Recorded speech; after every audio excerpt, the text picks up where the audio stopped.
Chapitre 3. Le prophète et la tradition prophétique, le dernier prophète et l'homme universel. Le prophète, en tant que fondateur de l'islam et messager de la révélation de Dieu à l'humanité, est l'interprète par excellence du livre de Dieu. Son hadith et sa sunna, c'est-à-dire ses paroles et ses actes, sont, après le Coran, les sources les plus importantes de la tradition islamique. Pour comprendre la signification réelle du prophète, il ne suffit pas d'étudier de l'extérieur les textes concernant l'histoire de sa vie, il faut aussi le considérer comme le considère l'islam et s'efforcer de découvrir la position qu'il occupe dans la conscience religieuse des musulmans. Lorsqu'on dit, en l'une ou l'autre des langues islamiques, le prophète, ce terme désigne Muhammad, dont on ne prononce jamais le nom sans ajouter cette formule de respect, sallallahu alayhi wa sallam, qui signifie que la bénédiction et la salutation de Dieu soient sur lui. On peut même légitimement dire que, d'une façon générale, le prophète désigne le prophète de l'islam, car si dans toute religion, le fondateur, qui est un aspect de l'intellect universel, devient l'aspect, la parole, l'incarnation, chaque fondateur met néanmoins en relief un aspect particulier de la vérité et typifie même universellement cet aspect. Ainsi, bien que la croyance en l'incarnation appartienne à beaucoup de religions, lorsqu'on dit l'incarnation, on évoque le Christ qui personnifie cet aspect. Et bien que tout prophète et tout saint ait eu l'expérience de l'illumination évoque cependant l'expérience du Bouddha, qui en est la personnification la plus marquante et la plus universelle. De la même manière, le prophète de l'islam est le prototype et la personnification parfaite de la prophétie, et par conséquent, il est au sens le plus profond du terme, le prophète. L'islam considère en effet toute forme de révélation comme une prophétie dont il faut voir en Muhammad, la paix soit sur lui, la réalisation complète et totale. Comme le poète soufi Mahmoud Shabistari l'a écrit dans son incomparable Rulsani Raz, la roseraie du mystère, la prophétie se manifesta pour la première fois en Adam et trouva sa perfection dans le sceau des prophètes. Il est difficile à un non-musulman, surtout s'il est issu d'un milieu chrétien, de comprendre la signification spirituelle du prophète et son rôle comme prototype de la vie religieuse et spirituelle. Son existence terrestre, comparable à celle du Christ ou à celle du Bouddha, semble souvent trop humaine et trop engagée dans les vicissitudes de l'activité sociale, économique et politique pour servir de modèle à la vie spirituelle. C'est pourquoi tant d'auteurs contemporains qui, dans leurs ouvrages, ont traité des grands guides spirituels de l'humanité, ne sont pas en mesure de le comprendre et de l'interpréter avec la bienveillance qui convient. Il est plus facile de percevoir le rayonnement spirituel du Christ, ou même celui des saints chrétiens ou musulmans du Moyen-Âge, que celui du prophète, bien que le prophète soit pour l'islam le saint le plus sublime, sans lequel il ne saurait y avoir de sainteté de quelque nature que ce soit. La raison de cette difficulté vient du fait que la nature spirituelle du prophète est voilée par sa nature humaine et que ses obligations de guide et de chef d'une communauté humaine dissimulent au regard sa fonction proprement spirituelle. Son rôle fut d'être non seulement un guide spirituel, mais aussi l'organisateur d'un ordre social nouveau, avec tout ce qu'implique une fonction de cet ordre. Et c'est précisément ce dernier aspect de son être qui voile sa dimension purement spirituelle aux yeux étrangers. Son génie politique, sa puissance oratoire et sa haute science du gouvernement ont été reconnus hors de la communauté islamique, mais bien peu ont compris de quelle façon il pouvait être le guide spirituel des hommes et comment sa vie pouvait servir de modèle à ceux qui aspirent à la sainteté. Cette incompréhension est plus particulière au monde moderne, dans lequel la religion se trouve séparée des autres domaines de la vie. La plupart des hommes d'aujourd'hui conçoivent difficilement qu'un être de haute spiritualité puisse aussi se plonger dans la plus intense activité politique et sociale. Si l'on veut réellement cerner la personnalité du prophète, on ne doit le comparer ni au Christ, ni au Bouddha, dont le message s'adressait primitivement à des hommes destinés à la sainteté et qui fondèrent chacun une communauté basée sur la vie monastique, forme de vie qui devint plus tard la norme pour toute une société. Il conviendrait plutôt, en raison de sa double fonction de roi et de prophète, c'est-à-dire de guide des hommes en ce monde et en l'autre, de comparer le prophète au roi prophète de l'Ancien Testament, à David, à Salomon et surtout à Abraham lui-même. Ou, pour prendre une fois encore un exemple en dehors de la tradition abrahamique, il faudrait comparer le type spirituel du prophète à celui de Rama et de Krishna dans l'hindouisme, car dans un climat traditionnel totalement différent, eux aussi furent, comme le rapporte le Mahabharata et le Ramayana, des rois et des chefs de communautés qui participèrent à la vie sociale dans tout ce qu'elle implique. Une figure de cette sorte, à la fois être spirituel et conducteur d'hommes, a toujours été relativement rare dans l'Occident chrétien, et elle l'est davantage encore dans les temps modernes. Le divorce entre la vie politique et les principes spirituels est devenu tel que cette double fonction apparaît à beaucoup comme une impossibilité, les Occidentaux invoquant souvent pour preuve la vie purement spirituelle du Christ qui a dit « Mon royaume n'est pas de ce monde ». Historiquement d'ailleurs, l'Occident n'a guère connu de personnages de ce type, à l'exception des Templiers, et dans un autre contexte, des rois pieux comme Charlemagne et Saint-Louis. Aussi est-il difficile à la plupart des Occidentaux de concevoir la figure du prophète. C'est cette difficulté, jointe à des intentions parfois hostiles, qui est cause de l'ignorance quasi totale de la nature spirituelle du prophète, dont font preuve la majorité des innombrables ouvrages de langues occidentales qui lui sont consacrés. En fait, de tous les éléments essentiels à l'islam, on peut dire que c'est celui qui concerne la signification véritable du prophète qui est le moins bien compris des non-musulmans, et surtout des occidentaux. Le prophète participa réellement et pleinement à la vie sociale. Il se maria, eut une maison, des serviteurs, il fut aussi gouverneur et juge, et il dut livrer un grand nombre de guerres qui furent pour lui de douloureuses épreuves.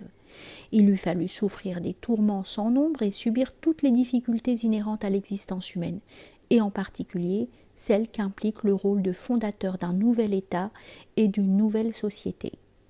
Au sein de toutes ces activités, son cœur, cependant, reposait dans la plénitude du divin, il se maintenait intérieurement dans la paix de Dieu. En fait, s'il participa à la vie politique et à la vie sociale, ce fut précisément en vue d'intégrer ces deux domaines de l'activité humaine à un centre spirituel. Le prophète ne nourrissait aucune sorte d'ambition politique ou mondaine. Il était par nature un contemplatif. Avant d'avoir été choisi comme prophète, il n'aimait pas participer aux réunions et aux activités sociales. Il conduisait une caravane de la Mecque à la Syrie, à travers le majestueux silence du désert, dont l'infinité même porte l'homme à la contemplation. Il passait souvent de longues périodes de solitude et de méditation dans la caverne de Hira. Il ne croyait pas être par nature un homme du monde, et il ne se sentait pas enclin, bien qu'il appartînt à une famille de la plus haute noblesse, à briguer le pouvoir politique parmi les Quraysh, non plus qu'une quelconque éminente position dans la société mécoise.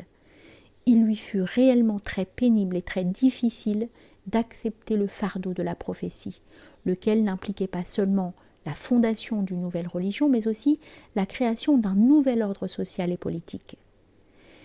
Les sources traditionnelles, qui sont seules valables ici, attestent unanimement que le fait d'avoir été choisi pour prendre part d'une manière si intense à la vie active fit endurer au prophète une grande souffrance. Les études récentes sur sa vie, qui le dépeignent comme un homme aimant livre et bataille, sont tout à fait inexactes, et manifestement en opposition avec sa véritable personnalité. Aussitôt après avoir reçu la première de ces révélations, il confia à sa femme Khadija combien il lui était difficile d'accepter le fardeau de la prophétie, et quelle frayeur suscitait en lui tout ce qu'impliquait une pareille mission. Les mariages du prophète non plus ne sont pas du tout les signes d'une complaisance vis-à-vis de la chair. Pendant sa jeunesse, temps où les passions sont les plus fortes, il vécut avec une seule femme qui était beaucoup plus âgée que lui, et il supporta aussi de longues périodes d'abstinence. Devenu prophète, ces mariages furent pour la plupart des mariages politiques contractés en vue de consolider, dans la structure sociale prévalant en Arabie, l'existence de la communauté musulmane récemment fondée. Pour lui, la polygamie, et il en est ainsi pour l'islam en général, ne représentait pas tant un plaisir qu'une responsabilité et un moyen propre à réaliser l'intégration de la société nouvellement fondée. Le problème sexuel dans son ensemble est d'ailleurs envisagé en islam sous un autre angle que dans le christianisme, et l'on ne saurait le juger selon les mêmes normes. Les nombreux mariages du prophète, loin de manifester de sa part une faiblesse envers la chair, symbolisent sa nature patriarcale et sa fonction, qui ne sont pas celles d'un saint retiré du monde, mais celles d'un homme qui sanctifie la vie même du monde en la vivant et en l'acceptant dans le but de l'intégrer à un ordre de réalité plus élevé. Les auteurs occidentaux modernes ont souvent aussi accusé le prophète, paix et bénédiction de Dieu sur lui, d'avoir été cruel et d'avoir traité durement les hommes. Cette accusation est sans fondement, elle aussi, parce que ceux qui font de telles critiques oublient qu'une religion soit laisse le monde à part, comme fit le Christ, soit intègre le monde, et que, dans ce cas, elle doit obligatoirement prendre en considération des problèmes comme la guerre, le châtiment, la justice, etc. Lorsque Charlemagne ou quelque autre roi chrétien perçait d'un coup d'épée la poitrine d'un soldat païen, il était en tant qu'individu cruel envers ce soldat. Mais sur le plan universel, cet acte était une nécessité pour que soit préservée la civilisation chrétienne qui devait défendre ses frontières ou disparaître. Il en est de même pour un chef ou un roi bouddhiste, comme aussi pour toute autorité religieuse qui s'efforce d'intégrer la société humaine. Le prophète manifestait la plus grande bonté et ne se montrait rude qu'envers les traîtres, car celui qui trahit une communauté religieuse nouvellement fondée, voulue par Dieu et dont l'existence est un don du ciel à l'humanité, trahit la vérité elle-même. La sévérité du prophète en pareil cas était l'expression de la justice divine. On ne peut accuser Dieu d'être cruel parce que les hommes meurent ou que la maladie et la laideur existent dans le monde. Toute construction implique une destruction préalable, un défrichement du terrain pour qu'une forme nouvelle apparaisse. Et cela est vrai non seulement dans le cas d'une construction matérielle, mais aussi dans celui d'une nouvelle révélation, qui se doit de faire place nette pour préparer l'édification d'un ordre nouveau.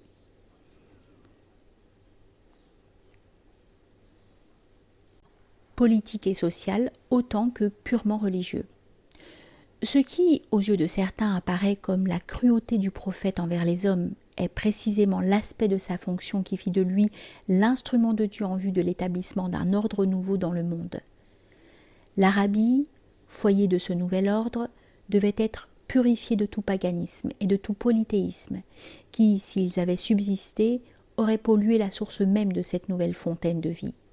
Mais lorsque sa propre personne était concernée, le prophète, paix et bénédiction de Dieu sur lui, était toujours la personnification plénière de la bonté et de la générosité. Il n'est point de meilleur exemple de la noblesse et de la générosité du prophète que son entrée triomphale à la Mecque, événement qui, en un sens, illumine sa carrière terrestre. Là, au moment où tombait à sa merci le peuple qui lui avait fait subir des tourments et des épreuves indicibles, le prophète, au lieu de songer à en tirer vengeance, ce qui eût certes été son droit, lui pardonna. Il faut avoir étudié en détail les obstacles à peine imaginables que ce peuple dressa devant le prophète et l'immense souffrance qu'il lui fit endurer pour mesurer toute la générosité de son acte. Bien qu'il ne soit pas dans notre propos de faire ici un récit apologétique de la vie du prophète, il nous faut cependant répondre sur ce point aux accusations fausses et souvent malveillantes que l'on porte contre le fondateur de l'islam dans un grand nombre d'ouvrages modernes, accusations qui mettent quasiment ceux qui ajoutent foi dans l'impossibilité de comprendre le prophète. Le prophète ne manquait certes pas non plus d'amour ni de compassion. Maints incidents de sa vie, maintes paroles que rapporte la littérature du hadith indiquent la profondeur de son amour pour Dieu, qui, conformément à la perspective générale de l'islam, jamais ne se séparait de sa connaissance de Dieu. Citons en exemple un hadith bien connu dans lequel il dit « Seigneur, accorde-moi de pouvoir faire ce qui mérite ton amour. Fais que ton amour me soit plus cher que moi-même, qu'il me soit plus cher que ma famille et que mes biens. » Ces paroles prouvent clairement que le prophète, bien qu'il ait été en quelque sorte roi ou chef d'une communauté et juge, et qu'en chacune de ses fonctions il ait eu à agir selon la justice, son être dans le même temps restait ancré dans l'amour de Dieu. S'il en avait été autrement, il n'aurait pas été un prophète. Pour l'islam, le prophète est le symbole de la perfection, aussi bien de la personne humaine que de la société humaine. Il est le prototype de l'homme individuel et de l'homme social. Aussi possède-t-il aux yeux des musulmans traditionnels certaines caractéristiques que l'on ne découvre que par l'étude des récits traditionnels. À quelques rares exceptions près, les nombreux ouvrages occidentaux concernant le prophète ne sont ici d'aucune utilité, quel que soit le nombre des données historiques qu'ils fournissent. Il en est de même des biographies de nouveau style, œuvres de musulmans modernisés qui aimeraient à tout prix faire du prophète un homme ordinaire et négligent systématiquement tous les aspects de son être qui ne cadrent pas avec l'attitude humaniste et rationaliste qu'ils ont adoptée a priori, la plupart du temps sous l'influence du point de vue occidental moderne ou en réaction contre lui. Les caractéristiques fondamentales du prophète, caractéristiques qui ont guidé la communauté islamique pendant des siècles et marqué de manière indélébile la conscience des musulmans, ne peuvent être discernées qu'à travers les sources traditionnelles et le hadith, et bien entendu le Coran lui-même, imprégné qu'il est du parfum de l'âme de celui par qui il fut révélé. Les caractéristiques par lesquelles le prophète participe de l'universel n'apparaissent pas directement dans les récits de ses actes quotidiens et de sa vie de tous les jours, tels que nous pouvons les lire dans ses biographies courantes et dont nous ne parlerons pas ici. Elles se dégagent plutôt de sa personnalité considérée en tant que prototype spirituel particulier. Sous cet éclairage, 3 qualités caractérisent essentiellement le prophète. En premier lieu, le prophète possédait, dans son sens le plus universel, cette qualité de piété qui lie l'homme à Dieu. Il était, au plan universel, un homme pieux, doué de cette piété profonde qui le liait intérieurement à Dieu et lui faisait placer l'intérêt de Dieu avant toute chose, avant lui-même. En second lieu, il possédait la qualité de combativité, qualité qui toujours l'engageait activement à lutter contre tout ce qui niait la vérité et brisait l'harmonie. Au sens extérieur, cela voulait dire faire la guerre, qu'elle soit militaire, politique ou sociale. Cette guerre que le prophète appelait la petite guerre sainte, el-jihad al-asrar. Au sens intérieur, cette combativité signifiait la guerre incessante contre l'âme charnelle, nefs, contre tout ce qui en l'homme tente à la négation de Dieu et de sa volonté, c'est-à-dire la grande guerre sainte, el-jihad al-akbar. Les hommes d'aujourd'hui comprennent difficilement le symbolisme positif de la guerre car la technologie moderne a généralisé la guerre et fait de ses instruments l'incarnation de la laideur et du mal. Ils pensent en conséquence que le rôle de la religion se borne à préserver une sorte de paix précaire. Cela est vrai, naturellement, mais pas dans le sens superficiel où on l'entend habituellement. Pour que la religion soit partie intégrante de la vie, il lui faut tenter d'établir la paix au sens le plus profond du terme, ce qui signifie maintenir l'équilibre entre toutes les forces présentes dans l'environnement de l'homme et vaincre toutes celles qui tendent à détruire cet équilibre. Aucune religion n'a, plus que l'islam, cherché en ce sens à établir la paix. C'est précisément dans un tel contexte que la guerre peut avoir le sens positif d'une activité dont le but est d'établir, intérieurement comme extérieurement, l'harmonie, et dans ce sens que l'islam a souligné l'aspect positif de la combativité. Le prophète personnifie à un degré suprême la perfection de cette vertu combative. De même que l'on se représente le Bouddha assis en contemplation sous l'arbre beau, on peut imaginer le prophète comme un cavalier sur son cheval tenant en main l'épée de la justice et de la discrimination, galopant à vive allure et prêt cependant à s'arrêter net devant la montagne de la vérité. Dès le début de sa mission prophétique, le prophète dut assumer l'obligation de manier l'épée de la vérité, d'établir un équilibre, et cette tâche ardue ne lui laissa aucun répit. Son repos, sa quiétude, il les trouvait au cœur même de la guerre sainte. Il représente ainsi cet aspect de la spiritualité selon lequel la paix ne s'acquiert pas dans la passivité, mais dans la véritable activité. La paix est à celui qui est intérieurement en harmonie avec la volonté du ciel et extérieurement en guerre contre les formes destructrices et déséquilibrantes. Enfin, le prophète possédait dans toute sa plénitude la qualité de magnanimité. Il faisait preuve d'une grandeur d'âme ressentie par tout pieux musulman. Il est, pour les musulmans, la personnification de la noblesse et de la magnanimité. Cet aspect du prophète s'est pleinement manifesté dans sa conduite à l'égard de ses compagnons, conduite qui, en fait, servit de modèle pendant les siècles qui suivirent et que toutes les générations de musulmans ont cherché à imiter. Pour le dire d'une autre manière et mettre ainsi plus vivement en lumière la personnalité du prophète, on peut appeler ces qualités force, noblesse et sérénité ou calme intérieur. Sa force s'est manifestée extérieurement dans la petite guerre sainte et intérieurement dans la grande guerre sainte, suivant ce que lui-même dit au retour d'un de ses premiers combats: « Nous revenons du petit jihad pour entrer dans le grand jihad ». C'est ce grand jihad qui revêt une signification spirituelle toute particulière parce qu'il est la guerre contre les tendances qui éloignent l'âme du centre et de l'origine et font obstacle à la grâce du ciel. La noblesse ou générosité du prophète apparaît plus que partout ailleurs dans la charité dont il fit preuve envers tous les hommes et plus généralement envers tous les êtres vivants. Bien entendu, cette vertu n'est pas centrale comme dans le christianisme, religion que l'on peut appeler la religion de la charité, mais elle est importante sur le plan humain et dans la mesure où elle concerne la personne du prophète. Elle indique qu'il n'y avait aucune étroitesse, aucune mesquinerie dans son âme, aucune limite au don qu'il faisait de lui-même aux autres. L'homme spirituel donne sans cesse à ceux qui l'entourent et ne reçoit pas lui-même, ainsi qu'il est dit « Donner est une plus grande bénédiction que recevoir ». L'une des caractéristiques du prophète est d'avoir toujours donné jusqu'au dernier moment de sa vie. Il ne demanda jamais rien pour lui et jamais il ne chercha à recevoir. L'aspect de sérénité, aspect qui caractérise également toute véritable expression de l'islam, est essentiellement l'amour de la vérité. C'est mettre la vérité au-dessus de tout. C'est être impartial, logique dans son raisonnement, ne pas laisser ses émotions colorer et prévenir son jugement intellectuel. Ce n'est pas être rationaliste, mais c'est voir la vérité des choses et aimer la vérité par-dessus tout. Aimer la vérité, c'est aimer Dieu qui est la vérité et dont l'un des noms est vérité, al-haqq.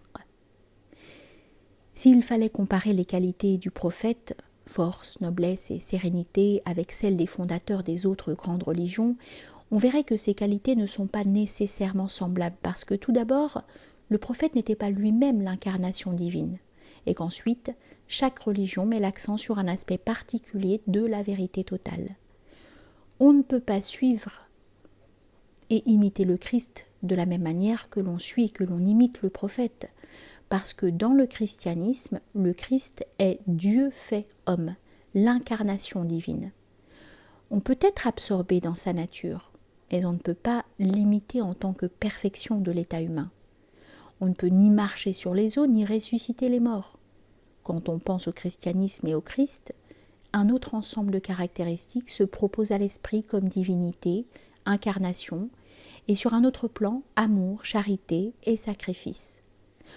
Ou encore, quand on pense au Bouddha et au bouddhisme, ce sont les idées de pitié pour l'ensemble de la création, de lumière, d'illumination et d'extinction dans le nirvana qui se présentent. Dans l'islam, quand on pense au prophète que l'on doit imiter, c'est l'image d'une forte personnalité qui se présente à l'esprit, l'image d'un homme sévère envers lui-même, sévère à l'égard des faux et des injustes, mais charitable envers le monde qui l'entoure. Établi sur ses vertus de force et de sobriété d'une part, de charité et de générosité d'autre part, il demeure serein, éteint dans la vérité. Il est ce guerrier à cheval qui s'arrête net devant la montagne de la vérité, passif devant la volonté divine et actif face au monde, dur et sobre pour lui-même, mais bienveillant et généreux envers les créatures qui l'entourent. Ces qualités qui caractérisent le prophète sont virtuellement contenues dans le son de la seconde shahada. Muhammadun Rasulallah, c'est-à-dire Muhammad est le prophète de Dieu, mais seulement si on la prononce en arabe et non traduite en une autre langue. Ici encore, le symbolisme est inextricablement lié aux sonorités et aux formes de la langue sacrée, et on ne peut en faire de traduction. La sonorité même du nom Muhammad implique la force, le soudain jaillissement d'une puissance qui vient de Dieu et n'est pas simplement humaine. Le mot rasoul, dont la seconde syllabe est longue, symbolise la dilatation de la poitrine, inshira as-sadr, et la générosité qui sourd de l'être du prophète et dont l'origine en dernière analyse est en Dieu. Quant au mot Allah, qui termine la formule, c'est bien entendu la vérité elle-même. La seconde shahada implique ainsi par sa sonorité la puissance, la générosité et la sérénité du recueillement dans la vérité qui caractérise le prophète. Toutefois, ce recueillement dans la vérité ne s'établit pas sur une fuite hors du monde, mais sur une insertion dans le monde en vue de l'intégrer et de l'organiser.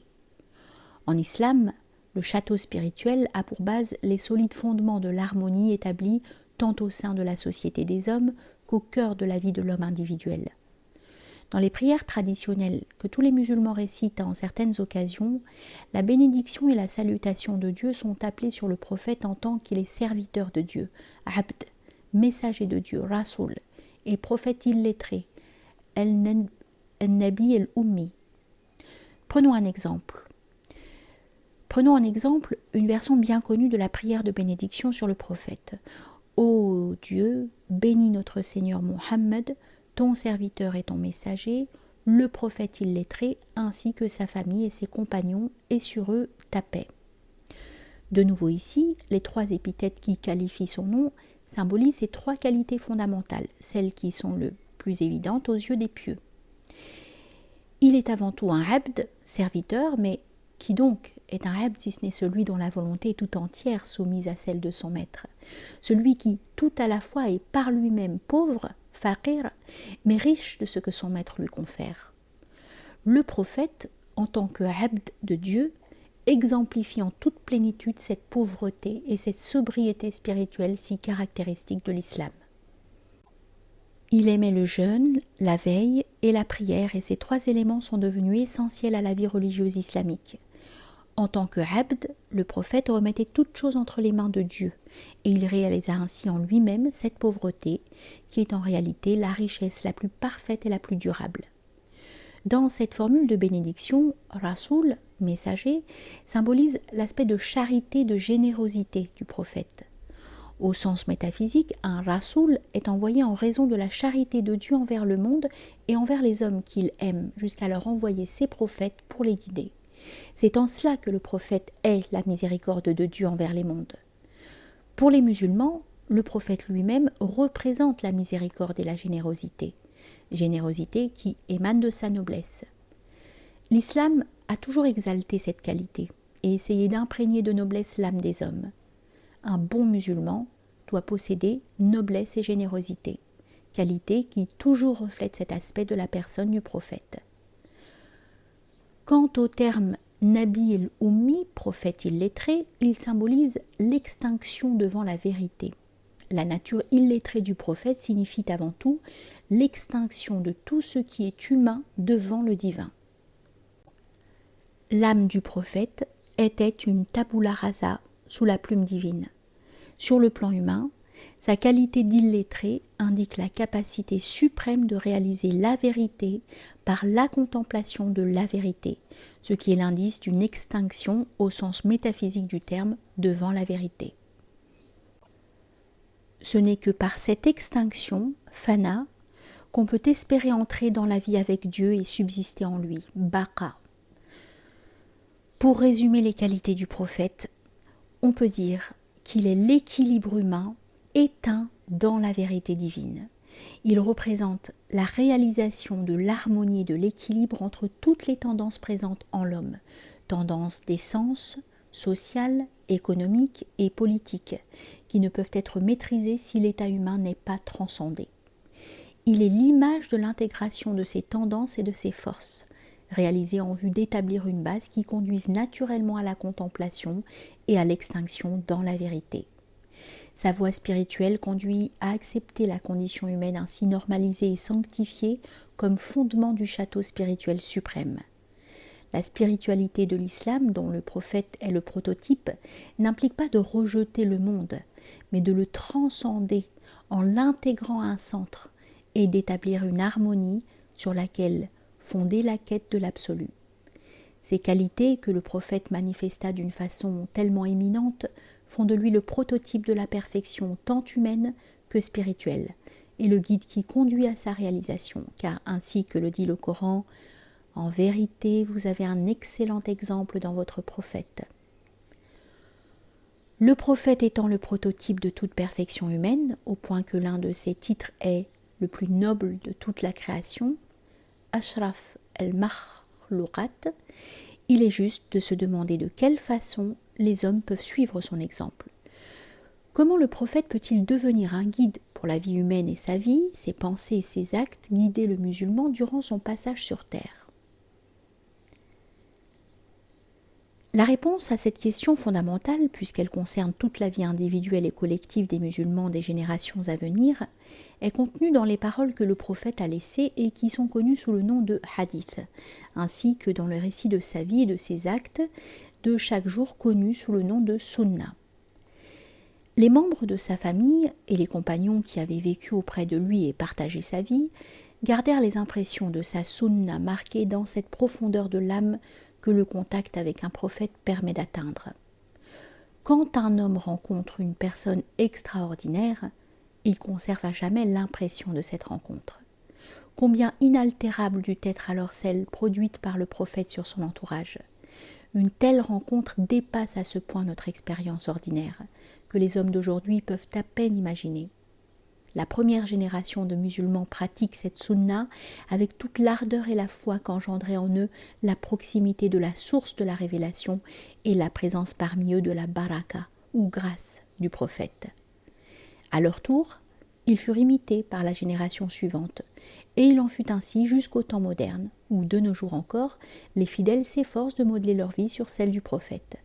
Ils y parviennent grâce à l'interprétation de sa vie, siyar, renouvelée par chaque génération, grâce aux litanies et psalmodies répétées à sa louange, madaïh, grâce aux célébrations commémorant sa naissance, maoulid, ou marquant d'autres événements heureux. Quant aux hadiths, la mémoire en fut également conservée par ceux qui les avaient entendus. Ces derniers les transmirent à leurs successeurs, et ceux-ci firent de même de génération en génération. Là encore, il ne s'agissait pas de se souvenir de propos quelconques, mais des paroles mêmes de celui qui avait été choisi par Dieu pour être son messager.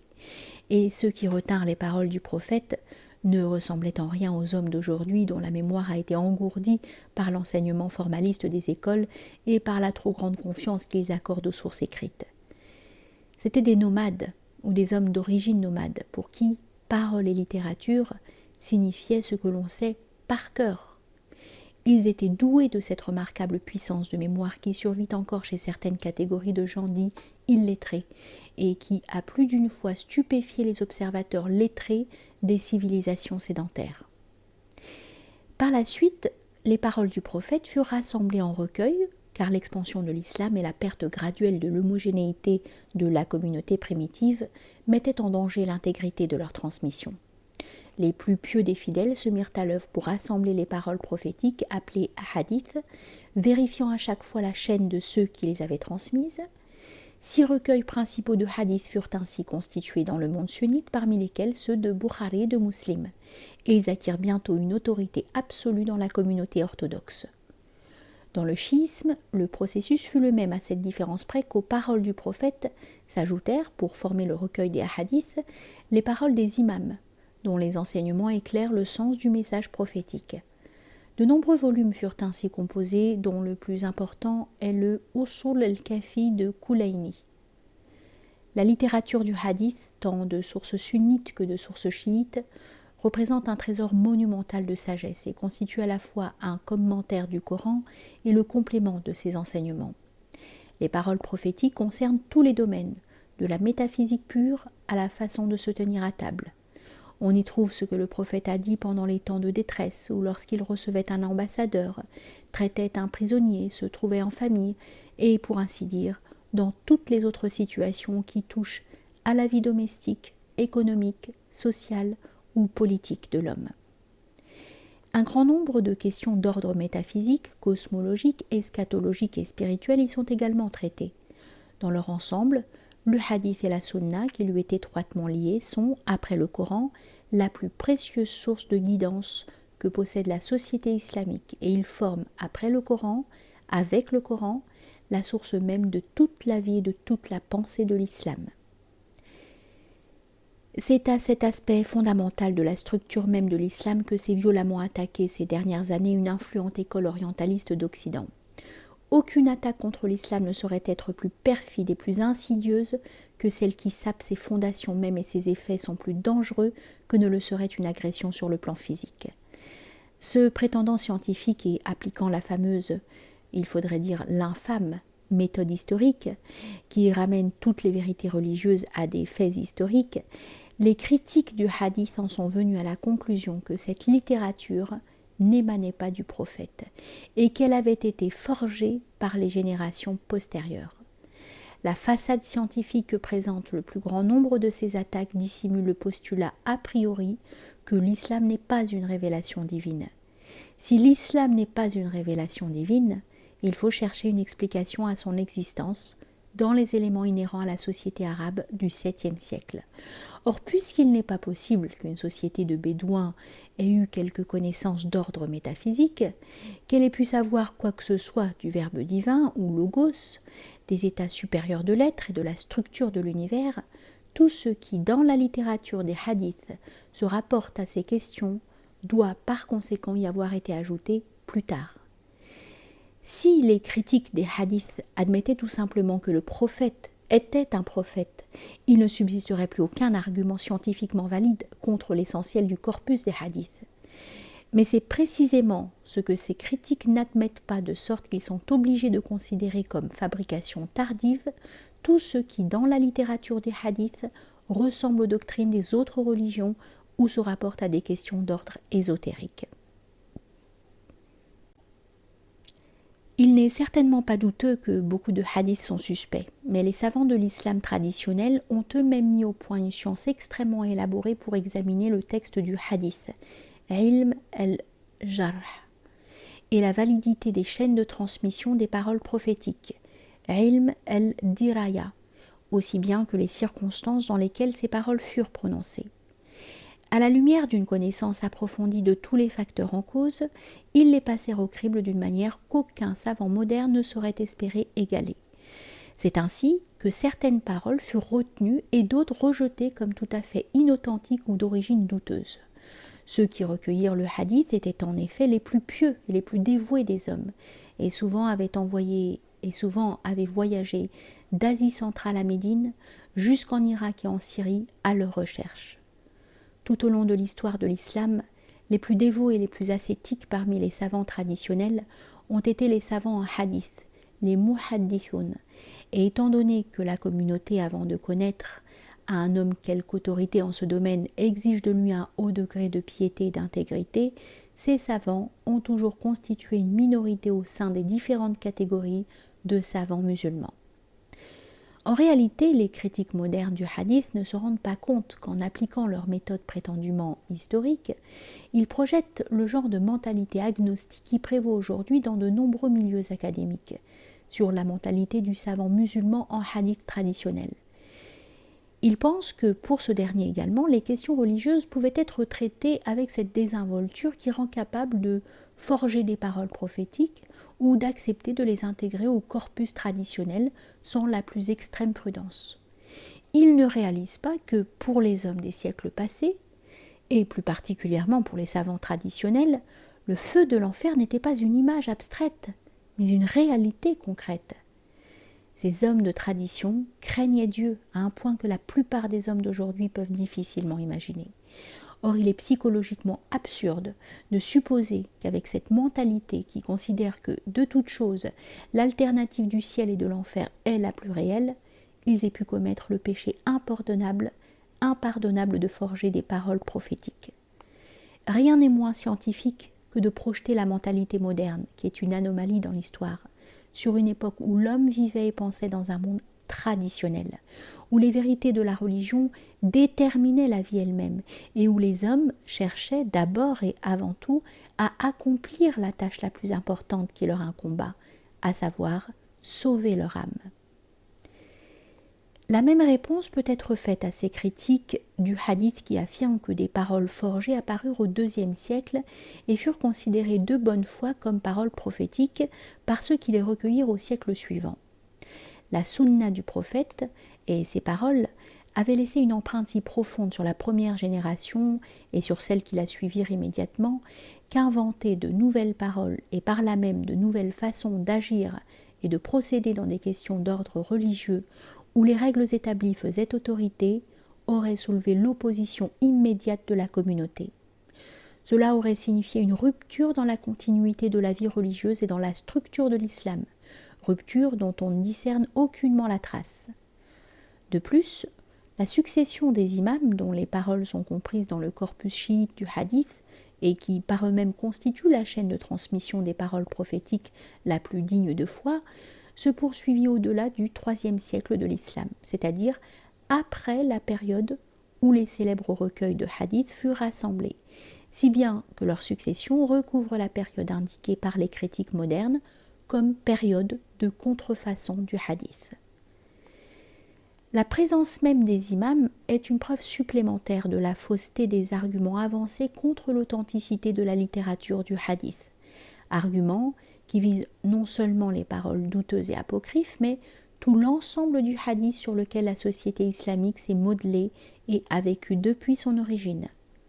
Le danger inhérent à cette critique du hadith est qu'elle en déprécie la valeur aux yeux de ceux de ces musulmans qui, sous l'influence de tels arguments, acceptent la conclusion qui risque d'être fatale selon laquelle le corpus du hadith n'est pas constitué des paroles du prophète et par conséquent ne véhicule pas son autorité. C'est ainsi que se trouve détruit l'un des fondements de la loi divine et une source vitale de guidance pour la vie spirituelle. C'est comme si la base même sur laquelle repose la structure de l'islam s'effondrait. Il ne resterait plus alors que le Coran qui, étant parole de Dieu, est d'un niveau trop élevé pour être déchiffré et interprété sans l'aide du prophète. Livrés à eux-mêmes, les hommes, dans la plupart des cas, ne liraient le livre sacré qu'à travers leurs propres limitations et ainsi serait rompue toute l'homogénéité de la société musulmane et l'harmonie qui existe entre le Coran et la vie religieuse de l'islam. Peu de problèmes appellent la communauté musulmane à une action plus immédiate, à une réponse émanant des autorités traditionnelles qualifiées, réponse qui, formulée en termes scientifiques, et non obligatoirement scientistes, entre guillemets, s'opposerait aux accusations dirigées contre la littérature du hadith par les critiques occidentaux modernes, lesquels maintenant comptent également quelques disciples parmi les musulmans. À ces critiques se sont joints quelques disciples d'origine musulmane qui ont abandonné le point de vue traditionnel et se sont engoués de la méthode apparemment scientifique des critiques, méthode dissimulant en réalité une présomption a priori qu'aucun musulman ne peut accepter, à savoir la négation de l'origine céleste de la révélation coranique ainsi que de l'authenticité du pouvoir et de la fonction prophétique du prophète. Quoi qu'il en soit, pour l'islam traditionnel, qui seul nous importe ici, le hadith est, après le Coran, la source la plus importante tant de la loi, sharia, que de la voie spirituelle, tariqa. Il est pour la société musulmane un facteur vital d'intégration, car la vie quotidienne des millions de musulmans répartis dans le monde a été modelée sur la sunna et le hadith prophétique. Pendant 1400 ans environ, les musulmans se sont efforcés de se réveiller le matin comme le prophète se réveillait, de se nourrir comme il se nourrissait, de se laver comme il se lavait, et même de se couper les ongles comme il le faisait. Aucune force n'unifia davantage les populations musulmanes que la présence de ce modèle commun pour les actes les plus simples de la vie quotidienne. Un musulman chinois, bien que de race chinoise, a une contenance, un comportement et une manière d'agir et de marcher qui rappellent par certains côtés l'attitude d'un musulman de la côte atlantique, et cela parce que ces deux populations se sont conformées pendant des siècles au même modèle. Chez l'une comme chez l'autre, on peut percevoir quelque chose de l'âme du prophète. C'est ce facteur essentiel d'unification, ce modèle d'une sunna ou façon de vivre commune qui fait que l'ambiance d'un bazar marocain procure la même impression que celle d'un bazar persan, bien que les populations de ces deux pays ne parlent pas la même langue et s'habillent de façon différente.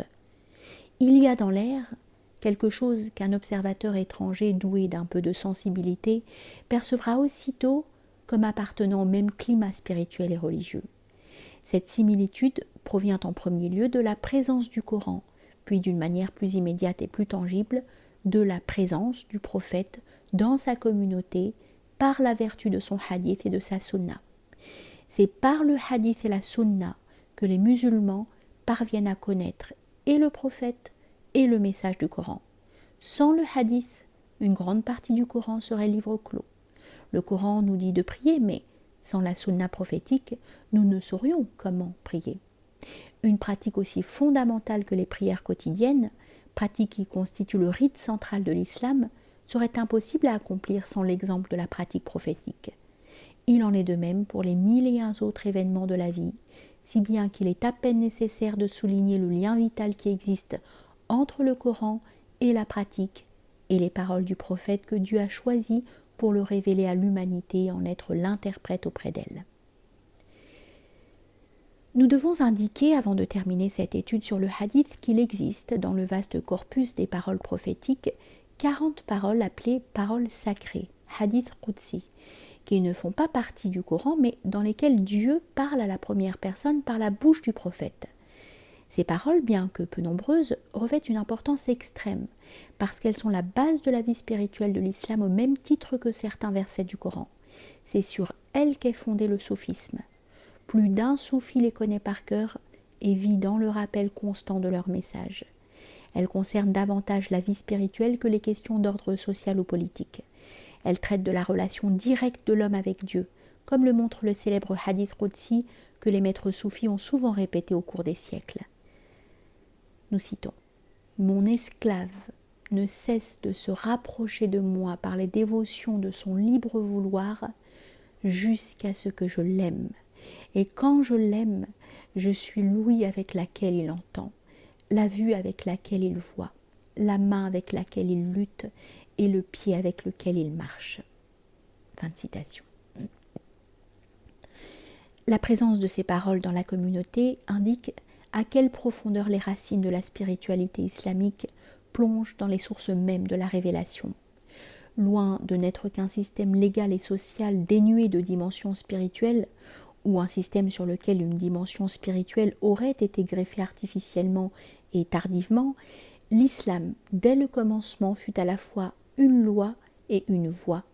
Ces deux dimensions, l'exotérique et l'ésotérique, sont parfaitement démontrées par le prophète lui-même, qui était à la fois la perfection de l'action humaine sur le plan social et politique et le prototype de la vie spirituelle. Lui qui avait si totalement réalisé l'union intérieure avec Dieu, qu'il ne voyait rien si ce n'est en Dieu et à travers Dieu.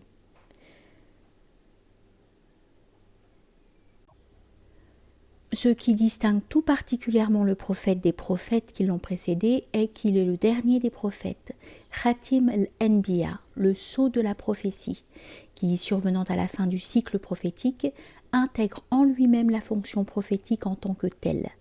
Cet aspect du prophète soulève immédiatement la question de la signification de la prophétie. Les autorités musulmanes traditionnelles ont écrit de nombreux ouvrages à ce sujet et tracé les grandes lignes de cette dimension métaphysique subtile qui constitue la réalité centrale de l'islam.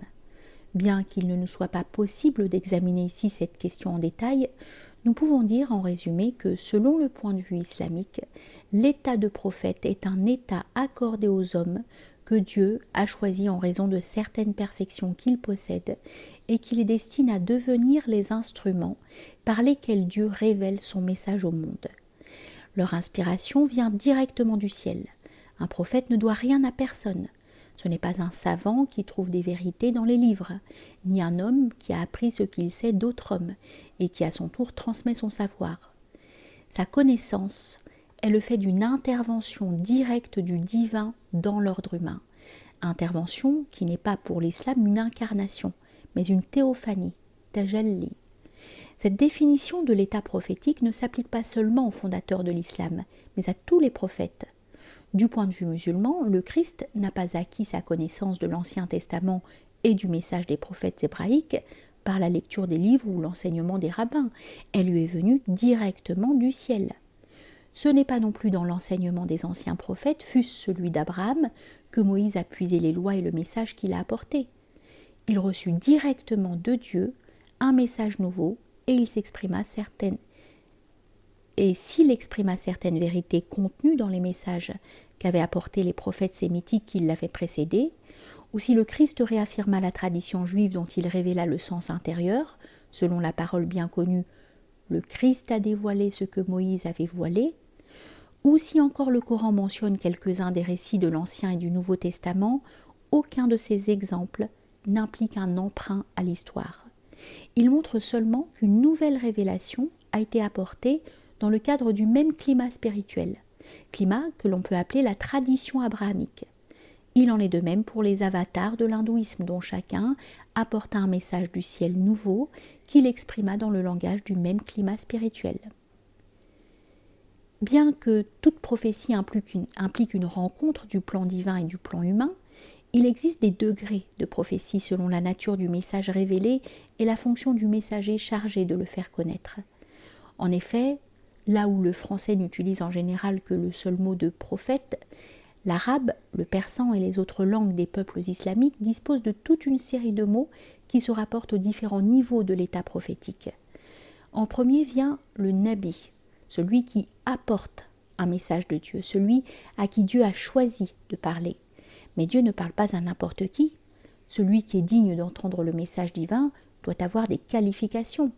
Il doit être pur par nature, et c'est pourquoi, selon les sources islamiques traditionnelles, le corps du prophète fut créé de la terre la plus rare.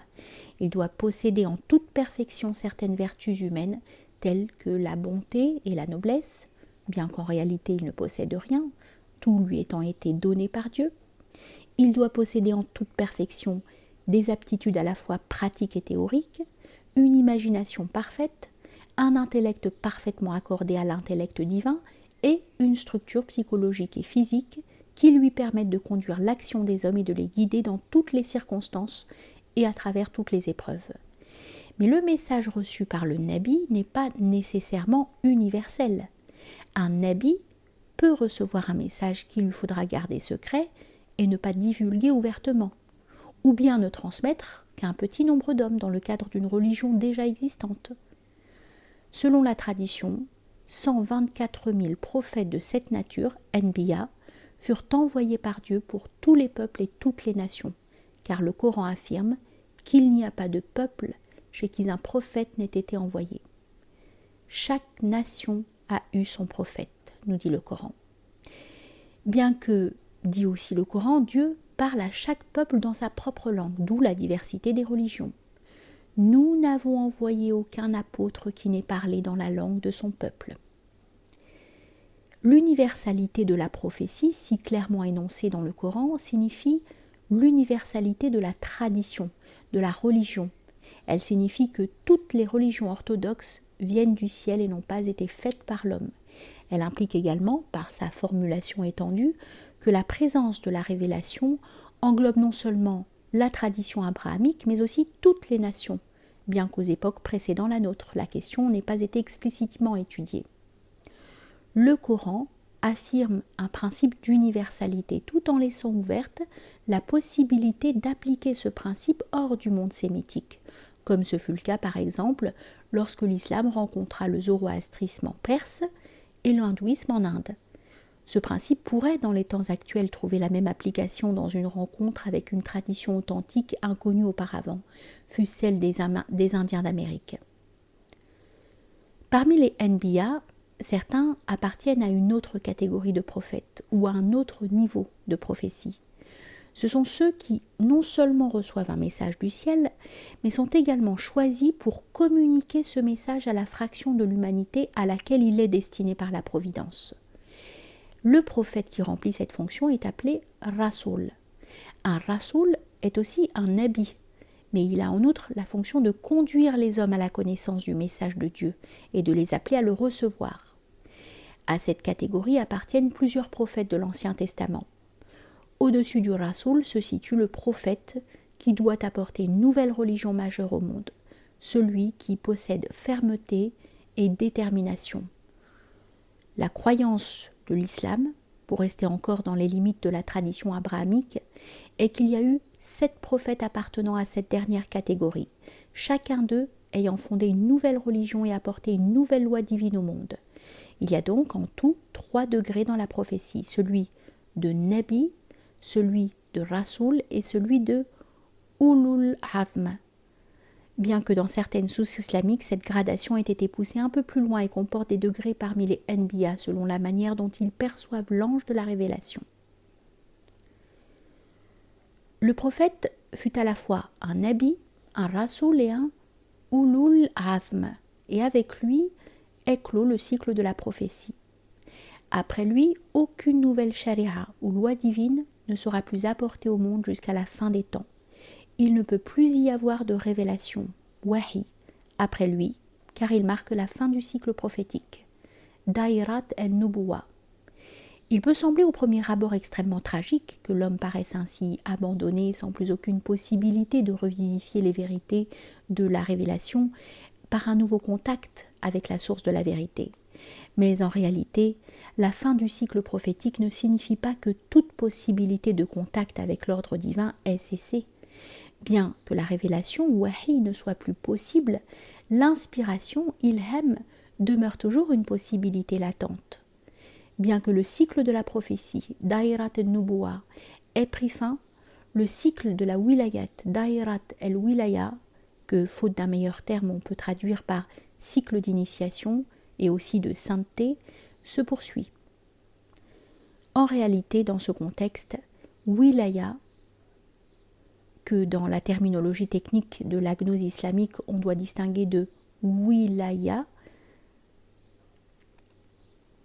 qui au sens ordinaire du terme se rapporte à l'état de wali ou saint, signifie la présence dans l'islam de cette dimension intérieure que le prophète introduisit en même temps qu'une nouvelle charia et qui durera jusqu'à la fin des temps. Grâce à sa présence, l'homme peut se renouveler spirituellement et obtenir un contact avec le divin, bien qu'une nouvelle révélation ne soit plus possible. C'est en vertu de cette dimension ésotérique de l'islam et de la grâce ou baraka contenue dans les organisations qui en ont la garde et sont chargées de la répandre, que la force spirituelle de la révélation originelle a été renouvelée à travers les âges et qu'a été préservée la possibilité d'une vie spirituelle qui conduit à l'état de sainteté, purifie la société humaine et redonne vigueur aux forces religieuses. Le prophète, en mettant un terme au cycle prophétique et en apportant la dernière charia au monde, a en même temps inauguré le cycle de la sainteté mohammedienne, Wilaya Muhammadiya, qui, toujours présente, est le moyen par lequel l'énergie spirituelle de la tradition est continuellement renouvelée. De ce fait, point n'est besoin d'une nouvelle religion, qui d'ailleurs à notre époque ne saurait être qu'une pseudo-religion, puisque la religion apportée par le prophète contient en elle-même tout ce qui est nécessaire à la satisfaction, en tout cas des besoins religieux ou spirituels des musulmans, qu'ils soient simples croyants ou saints virtuels. Tout en étant le guide des hommes et le fondateur d'une nouvelle civilisation, le prophète est encore la perfection de la norme humaine et le modèle de la vie spirituelle de l'islam. Il a dit « Je suis un être humain comme vous, ana basharun mithlukum », parole à laquelle au cours des âges, les sages musulmans ont ajouté « Oui, mais comme une gemme précieuse parmi les pierres. » Kal yaqut bain al-ahjar. Le profond symbolisme contenu dans ces paroles est lié à la nature intérieure du prophète. Les hommes sont tous, dans leur nature purement humaine, comme des pierres qui, opaques et lourdes, voilent la lumière qui les éclaire. Extérieurement, le prophète possède aussi cette nature humaine, mais intérieurement, il a été alchimiquement transmué en pierre précieuse, qui, sans cesser d'être pierre, a perdu son opacité et laisse transparaître la lumière. Le prophète n'est qu'extérieurement un être humain, bashar, mais intérieurement, il est la pleine réalisation de l'état humain dans le sens le plus universel. Il est l'homme universel, el-insan el-kamil, le prototype de tout ce qui a été créé, la norme de toute perfection, le premier de tous les êtres, le miroir dans lequel Dieu contemple l'existence universelle. Il est intérieurement identifié au logos et à l'intellect divin. Dans toute religion, le fondateur est identifié au logos, comme nous le lisons au début de l'évangile selon Jean, in principio erat verbum, c'est-à-dire que ce qui était au commencement était le verbe ou logos identifié au Christ. L'islam considère chacun des prophètes comme un aspect du logos universel, lequel dans sa perspective est identifié à la réalité mohammedienne, al-haqiqat al-muhammadiyya, qui est la créature que Dieu créa en premier et à travers laquelle Dieu regarde toute chose. En tant que réalité mohammedienne, le prophète est venu, avant tous les autres prophètes, au commencement du cycle prophétique, et c'est à son aspect intérieur de logos que se réfère le hadith. Il était prophète alors qu'Adam était encore entre l'eau et l'argile. Le soufi Najm ad-Din al-Razi écrit dans son Mirsad al-Ibad que de même que dans le cas d'un arbre, on plante d'abord une graine qui se développe en une plante, laquelle porte des branches, puis des feuilles, puis des fleurs, puis un fruit qui à son tour contient la graine. De même, le cycle de la prophétie a commencé avec la réalité mohammedienne, la réalité intérieure de Muhammad, pour se terminer par sa manifestation humaine. Il est ainsi intérieurement le commencement et extérieurement la fin du cycle prophétique qu'il synthétise et unifie dans son être. Extérieurement, il est un être humain et intérieurement, il est l'homme universel, la norme de toute perfection spirituelle. Le prophète fait lui-même allusion à cet aspect intérieur de sa nature dans le hadith. Je suis Ahmad sans le mim, c'est-à-dire Ahad, ce qui signifie unité.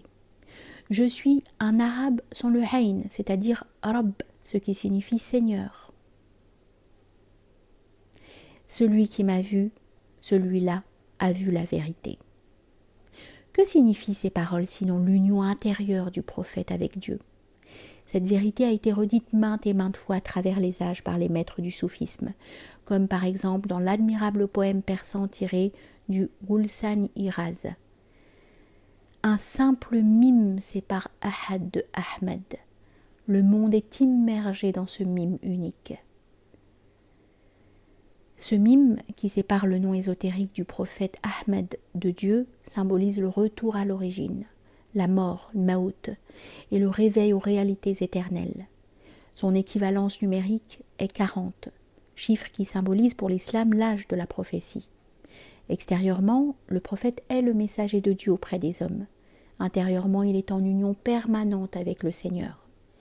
La doctrine de l'homme universel, qui est inextricablement liée à ce que l'on peut appeler la prophétie islamique, est loin d'être apparue comme le résultat d'influences exercées tardivement sur l'islam.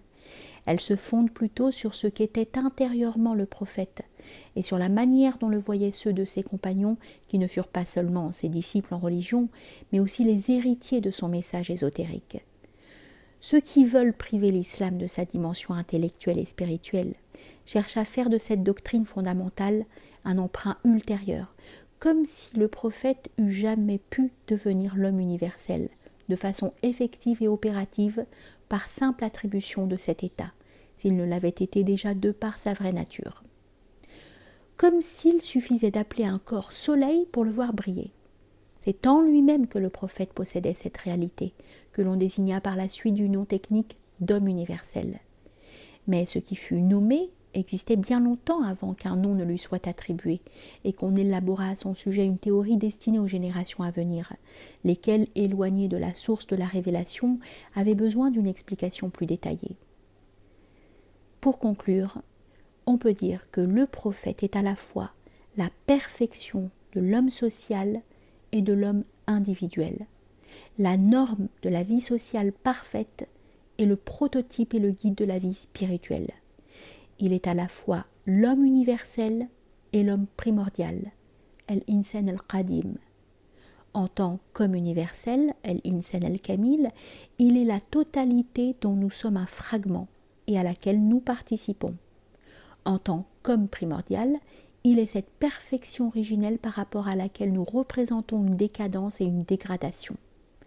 Il est donc à la fois les normes spatiales et temporelles de la perfection, spatiale au sens de la totalité dont nous sommes une partie, et temporelle au sens de perfection qui existait au commencement et que nous devons nous efforcer de retrouver en remontant le cours du temps.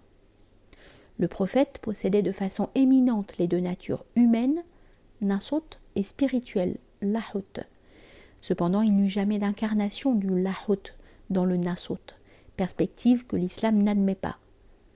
Le prophète possédait ces deux natures, et c'est pour cette raison même que son exemple rend possible l'existence d'une voie spirituelle en islam. Il fut en toute perfection chef, juge et conducteur d'hommes. Il créa la plus parfaite des sociétés musulmanes en comparaison de laquelle toute société postérieure est une dégradation. Mais il fut en outre le prototype de la vie spirituelle. Il est donc absolument nécessaire de marcher sur ses traces si l'on aspire à la réalisation spirituelle. L'amour du prophète est une nécessité impérieuse pour tous les musulmans, et surtout pour ceux qui aspirent à une vie de sainteté. Mais cet amour ne doit pas être compris dans un sens individualiste. Le prophète est aimé parce qu'il symbolise cette harmonie, cette beauté qui pénètre toute chose et parce qu'il manifeste dans leur plénitude ces vertus dont l'acquisition permet à l'homme de réaliser sa nature théomorphique. Dieu et ses anges répandent des bénédictions sur le prophète. Ô vous qui croyez, appelez sur lui des bénédictions et saluez-le de la meilleure des salutations.